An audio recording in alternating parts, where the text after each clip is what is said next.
have representatives from both sides lay out their cases directly to you, the viewer and the voter. So we bring in Ashley Bell. He's a senior strategist with the Republican National Committee. He is here with us in Atlanta. And Keith Boykin is a Democratic strategist and joins us from New York. Gentlemen, good morning to you. Let me explain the rules. I'll ask you each a question. You have 90 seconds to respond. So if I interrupt you, it is because your 90 seconds are up. Please do not interrupt each other. And we want to point out we randomly selected who gets to go first, and that is Ashley Bell. And here is your question. Why is your candidate most qualified to be president? And please don't focus on your opponent's negative. For the viewer, focus on your candidate directly. Why should your candidate be president? Well, thank you for the question. Thank you for the opportunity. You know, I think Donald Trump is the right candidate for the right time. We're at a space in our country right now where people are fed up with the way things are going, whether it be economically or whether it be foreign policy. He has private sector experience, and above all, he does not have experience being a part of the Washington problem.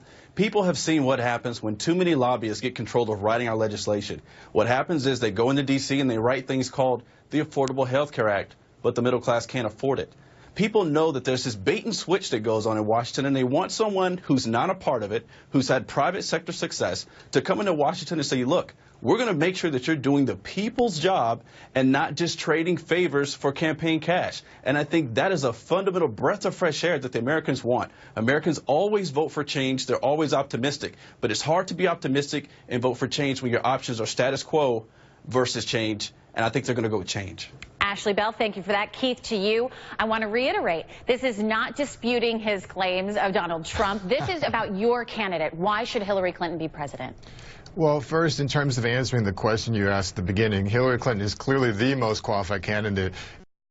And the most qualified candidate, I think, to run for president in my lifetime. Here's a woman who served as First Lady during the White House in the 1990s when the economy was growing and we were in a time of peace and prosperity. Here's a woman who served as a United States Senator from New York State, where she was very successful in reaching out across the table, across the aisle, and working with Republicans and getting things done. Here's a woman who served as United States Secretary of State in the Obama administration, who's had a wealth of experience, a wealth of knowledge, a breadth of experience that shows that she understands complex issues. She understands the world around us. And here's a woman who's dedicated her life not to enriching herself, but to helping others, helping women and children, helping families. And here's a woman who I think will help to bring us together. Well, her motto for her campaign has been stronger together.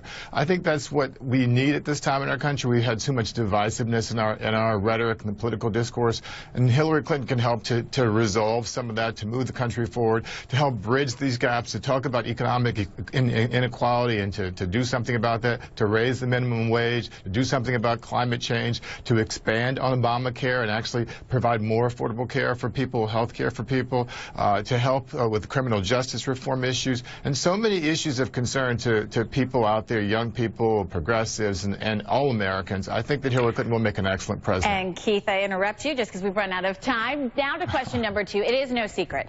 Polls show that voters believe Donald Trump and Hillary Clinton are the most disliked presidential candidates in modern political history. So, Keith, to you, what do you say to the voter that purely just does not like your candidate? Well, I understand that Hillary Clinton has been the subject of criticism and attacks for 30 years now. That's because she's been fighting in the trenches for issues that people care about, and those issues have a lot of vested interest of people in Washington and others who have been fighting against her.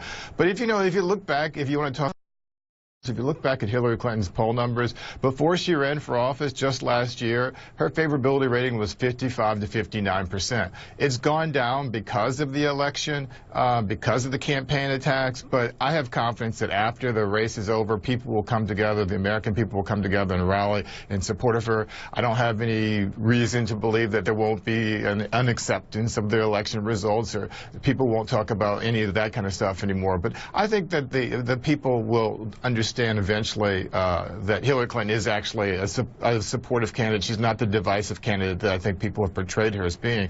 But ultimately, if you just look at her history, I think, like I said before, she has a history of bringing people together, and her popularity and favorable ratings actually go up and down depending on when she's being attacked, usually during a presidential campaign or something like that. But after the campaign is over, I'm confident she'll be well respected and liked and admired by people across the world.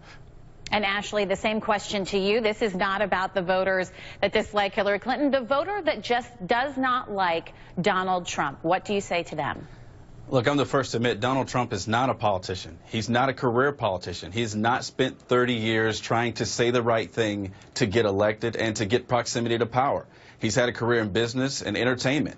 And when you have a career in business and entertainment, you put yourself in different circles and you're able to have the freedom of being free and saying different things. But at the end of the day, American people know that Donald Trump isn't who the media and other people have cast him at. If people actually believed all that, this race would not be this close and you wouldn't need me here today. But the reality is that Donald Trump is a businessman who has a family business, and the people can respect that. Whether you have a mom and pop shop somewhere on Main Street, you know what it's like to get up and go to work every day with your kids, teach them your trade, and try to pass on to them what you learned from your parents. That's fundamentally who he is and what he's done. I think as a president, people will see someone who's willing to bring people together.